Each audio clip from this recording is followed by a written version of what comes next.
In the midst of the Great Depression, a businessman coping with the tragic death of his son, a jockey named Red with a history of brutal injuries, and a down-and-out horse trainer team up to help Seabiscuit, a temperamental, undersized racehorse. At first, the horse struggles to win, but eventually Seabiscuit becomes one of the most successful thoroughbreds of all time and inspires a nation at a time when it needs it most. The movie Seabiscuit was based off of Laura Hildenbrand's Seabiscuit, an American Legend. In August 1936, while Charles Howard and his wife were at Saratoga Racecourse, they took in a few races. Howard asked his wife what she thought of a rather small, mud-colored horse. She said he would lose and bet him a cool drink that she was right.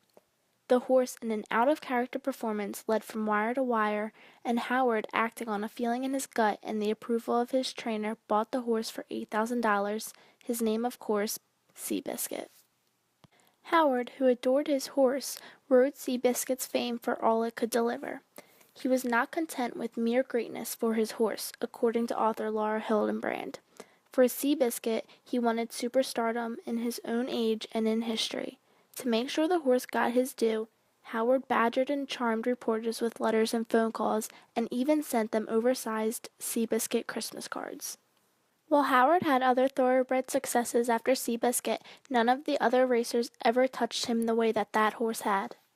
On the morning of May 17, 1947, Howard's wife told him that Seabiscuit, at the relatively young age of 14, had died. Howard, so often a public man, secretly buried his greatest horse and planted an oak sapling to mark the spot. He only told his family where the gravesite was. For the most part, the movie and book are historically accurate. Of course, the movie was changed a bit for the Hollywood effect. Just think this horse has a lot of heart. He may have been down, but he wasn't out. He may have lost a few, but he didn't let it get to him. I think we could all learn a lick or two from this little guy. Oh, and by the way, he doesn't know he's little. He thinks he's the biggest horse out there. So you got big plans for this little horse? Oh, yeah. See, sometimes when the little guy, he doesn't know he's a little guy, he can do great big things. Important people in Seabiscuit's life were his jockey, Red Pollard, and his trainer, Tom Smith.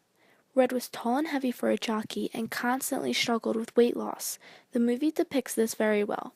Smith was the first to set eyes on Seabiscuit and saw him through his best racing days and into retirement. Obviously, in real life, Seabiscuit is one horse. In producing the movie, 10 Seabiscuits were used.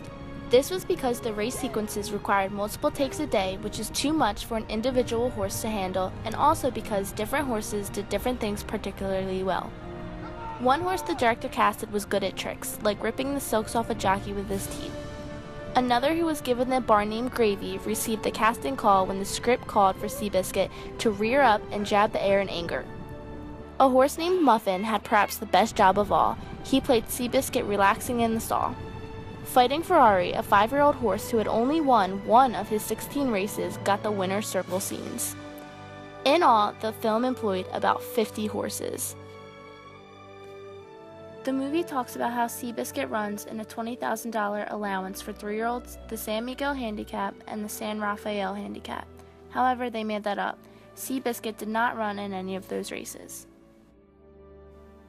During the movie, Seabiscuit wins the final race against the legendary War Admiral, one of the greatest horses of all time.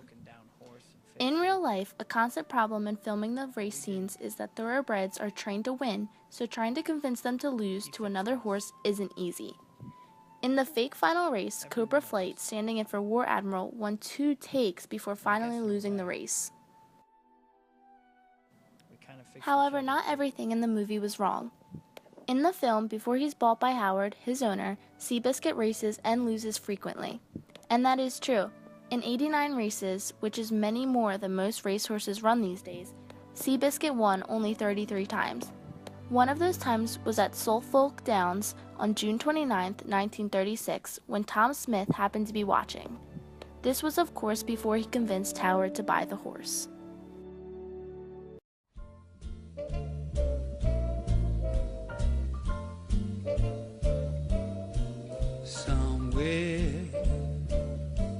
Beyond the sea, somewhere waiting for me, my lover stands on golden sands, and watch watches the ships that go sailing